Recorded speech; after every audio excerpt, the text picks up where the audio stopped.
جمہوریت میں سب سے بڑی خرابی یہ ہے کہ جمہوریت میں عوام کو ایبسولوٹ اتھارٹی دی گئی ہے کہ جو قانون چاہیں بنائیں وہ بنا سکتے ہیں، ان کی ول کے مطابق قانون بنے گا۔ بناتے جو ہیں وہ آپ کو پتہ ہے پیرزادے ہی بناتے ہیں، لیکن یہ کہ وہ مانا یہ جاتا ہے کہ جی عوامی حاکمیت ہے۔ نمرود میں کیا خرابی تھی؟ یہی خرابی تھی کہ یہ ایبسولوٹ اتھارٹی نمرود کے پاس تھی۔ فرعون میں کیا خرابی تھی؟ یہی خرابی تھی کہ یہ ایبسولوٹ اتھارٹی جو ہے فرعون کے پاس تھی۔ تو جیسا فرعون تھا بادشاہ اور نمرود تھا بادشاہ، کیا داؤد علیہ السلام کے بیٹے سلیمان علیہ السلام یہ دونوں باپ بیٹا بادشاہ نہیں تھے؟ ملک تھے نا۔ ان میں وہ خرابی کیوں نہیں ہے؟ ان میں یہ وہ خرابی اس لیے نہیں ہے کہ یہ کوئی کام اللہ کی مرضی کے خلاف نہیں کرتے تھے۔ اب اس چیز کو ذرا اور نیچے لے آتا ہوں میں نے 2 مثالیں پیچھے سے دے دی، اب میں آپ کو اپنی مثال دیتا ہوں۔ یہ جو 6 فٹ کا 5 فٹ کا 5.5 4 4.5 فٹ کا وجود اللہ نے ہمیں دیا ہے، اس کے اوپر ہمارا اختیار، ہماری بادشاہی ہے یا نہیں ہے؟ اب اگر میں کہوں میرا جسم میری مرضی، تو اپنی اس ریاست کا میں فرعون ہوں، اور میں یہ کہوں اللہ کی مرضی، تو اس ریاست کا میں خلیفہ ہوں۔ اسی کو لے آئیں، اسلام اس جسم کو قبول کرنے کے لیے کلمہ شہادت پڑھنا ہے۔ میرے بازو کاٹنے کی ضرورت تو نہیں ہے کہ یہ کافر بازو تھے، ان کو مسلمان کرنے کے لیے کاٹنا پڑے گا، یا میرے دل گردے نکالنے کی ضرورت تو نہیں ہے نا، صرف کلمہ پڑھائیں گے نا، اتنا ہی کریں گے۔ تو جب بادشاہ کلمہ پڑھ لے اور کہے میں اللہ کی مرضی کے مطابق بادشاہت کروں گا، وہ خلیفہ بن جاتا تھا۔ تو آج اگر جمہور کلمہ پڑھ کے یہ کہیں کہ ہمارے ملک میں کوئی قانون قرآن و سنت کے خلاف نہیں بن سکتا، تو یہ جمہوریت نہیں مسلمان ہو سکتی۔ آپ نے ضد کرنی ہے تو بے شک کریں، میں تو سمجھتا ہوں کہ ہو سکتی ہے، ٹھیک ہے نا۔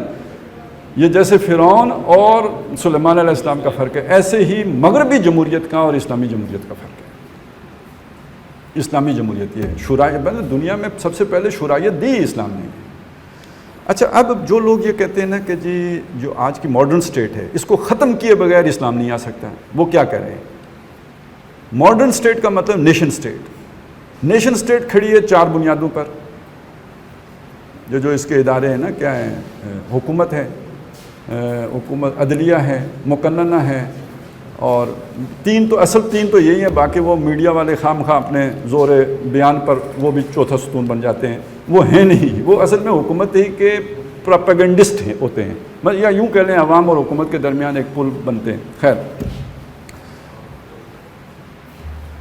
اب کچھ لوگ ہمیں وہ ہیں جو یہ بات کہتے ہیں کہ یار جب تک یہ ادارے آپ نے ختم نہیں کر دیے نا، اس وقت تک اسلام نہیں آ سکتا۔ وہ کیا کہہ رہے ہیں؟ وہ کہہ رہے ہیں کہ اصل میں یہ جو ماڈرنسٹ سوسائٹی ہے، اس کو واپس ہم نے پریمپٹیو دور میں لے کے واپس جانا ہے۔ اس دور میں واپس یہ کیسے ہوگا بھائی، کیسے لے کے جائیں گے؟ اچھا، یہ ختم کرنے کا مطلب ہے ریاست کے بازو توڑ دینا۔ آپ نے لیبیا میں یہ ختم کر دیے، حکومت نہیں رہی، ٹھیک ہے، عدلیہ نہیں رہی، مقننہ نہیں رہی، اسلام آ گیا، ڈس آرڈر ہو گیا، طوائف الملوکی ہو گئی، ایک دوسرے کو کھانے کو دوڑنے چل پڑے۔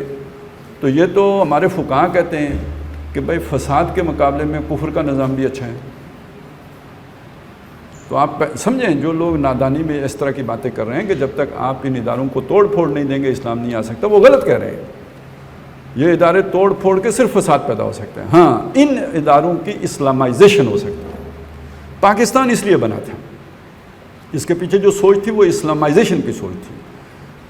علامہ اقبال نے یہی باتیں کی، قائد اعظم نے یہی باتیں کی۔ اب مصیبت کیا ہوئی؟ مصیبت یہ ہوئی کہ جن لوگوں نے پاکستان چلایا انہوں نے اس پہ عمل نہیں کیا۔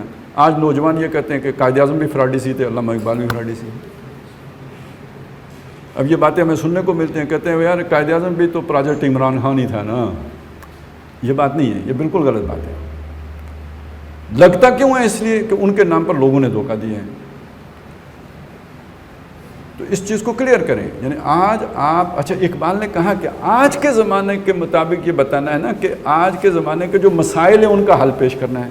اگر آپ اس ریاست کو اٹھا کے واپس افغانستان والے دور میں لے کے چلے جاتے ہیں تو پھر آج کے زمانے کا تو حل نہیں ہے۔